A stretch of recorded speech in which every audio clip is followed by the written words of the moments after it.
Okay, mga kabihero, mag-aalas 9 po ng umaga at kailangan na po nating maghanda ng ating pananghalian.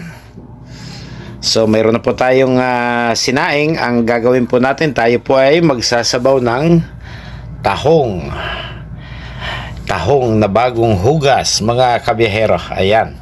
So inihanda po natin yung ating mga ricado. Mayroon po tayong bawang, sibuyas, luya, kaunting kamatis, siling green. Mayroon po tayong kaunting butter, seasoning, at pamintang crack, mga kabihero. At ang ating pong hihahalong gulay ay ang sinasabi nilang masustansya daw na malunggay. Kaya lang ang hirap pong pitas-pitasin para matanggal sa tangkay niya, mga kabihero. So umpisa na po tayo.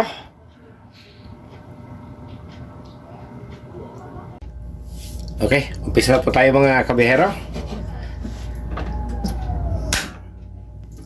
Buhayin na po natin yung ating apoy. Maglagay po muna tayo ng kaunting mantika para po dun sa ating mga ricado bago po natin ilagay yung ating butter. Pangit kasi yung amoy ng butter kapag natututong. So unahin po natin muna mantika para sa ricado. Okay. Painitin po natin.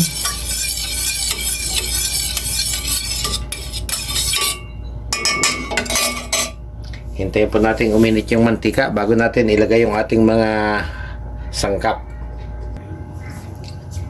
Okay, mainit na po siya. Ilagay na po natin yung ating sibuyas. Ilagay na po natin yung ating bawang.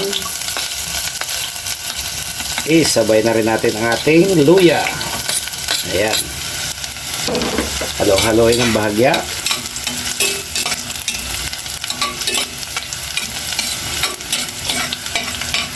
Mikos-mikos natin hanggang sa pumula.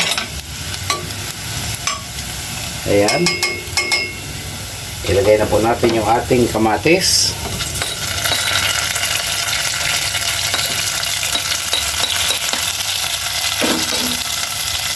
Ilagay na rin po natin yung ating paminta. Pamintang crack. Ayan, mabango na siya. Pagkatapos, ilagay po natin yung ating butter.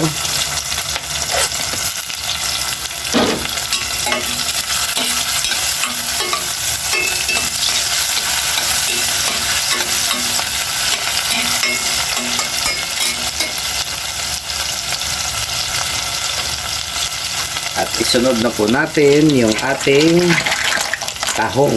Ayan. Napakaliliit po ng tahong na dinala nung nagtitinda kanina. Pero sabi naman niya mataba raw. Baka ang mataba yung kusinero. Ayan.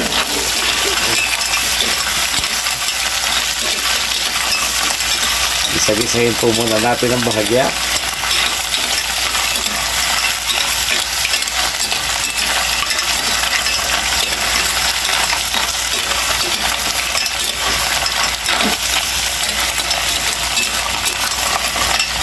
So ayan, bumuka na ang tahong.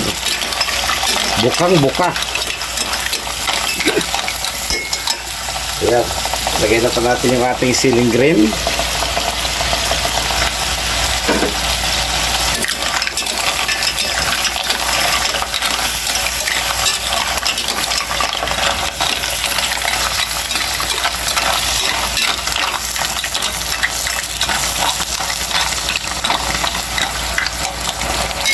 At magdadagdag po tayo ng pang-tubig,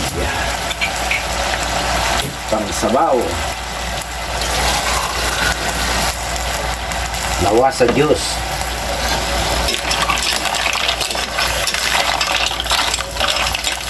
Pwede rin naman po lagyan ito ng Sprite or kaunting asukal kung gusto po ninyong magkaroon ng ibang lasa. Ayan, pwede po natin siya lagyan ng sabaw.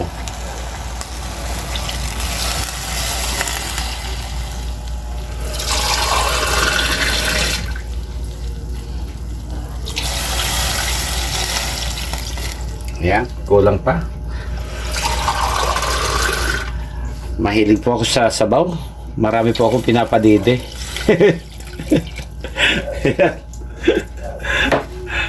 Lagyan na po natin siya ng seasoning.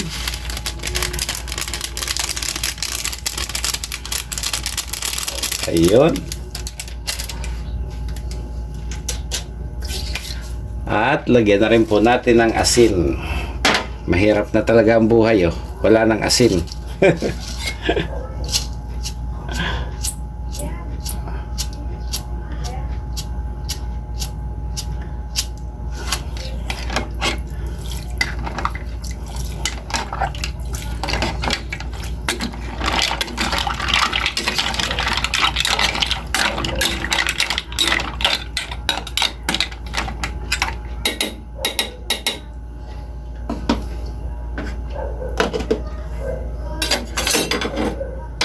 Pagkatapos ay takpan po natin. Ay, mas maliit. Ano po tayo ng saktong takip. Maliit yung ating nakuhang takip.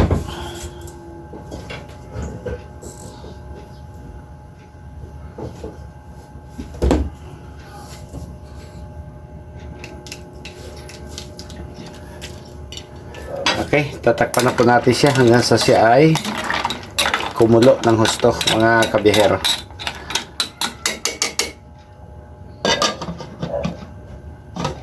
Malaki pa rin ang nakuha kong takip. Hindi ba? Nandiyan na yan. Pagtsagaan na po natin yung takip na yan.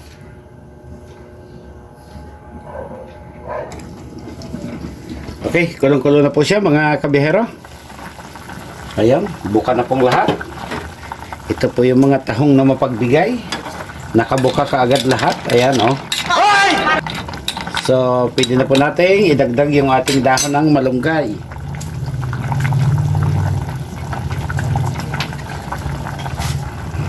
Ayun.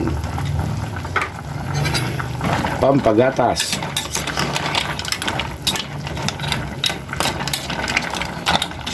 At dahil hindi po tayo naglagay ng Sprite, mga kabiyahero,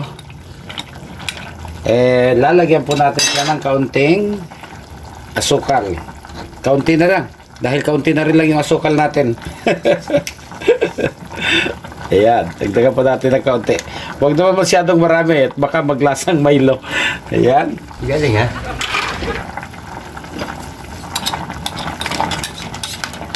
So, ganon kadaling lutuin po ang tahong. Ang matagal ay yung paghihimay po ng malunggay dahil ayaw nating mapasama yung mga maliliit niyang tangkay at baka pumait, mga kabiyahero. So, yan na po yung ating sinabawang tahong.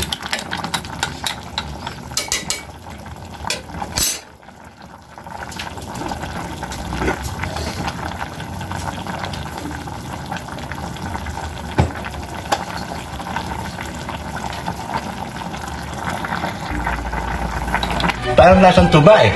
Mas masarap po sana ito kung ang ating pong ginamit na pangsabaw ay yung pong hinugas bigas, kung tawagin sa amin. Ano po? Yung bago po tayo magsaing, hinuhugasan po natin yung bigas.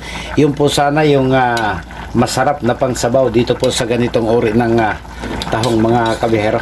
Kaso, nakapagsalang na po tayo ng sinaing bago po dumaan yung vendor na nagtitinda po ng tahong. So, okay na po ito. Simpleng ulam, napakatipid para po sa ating tanghalian, mga kabihero. Bye-bye!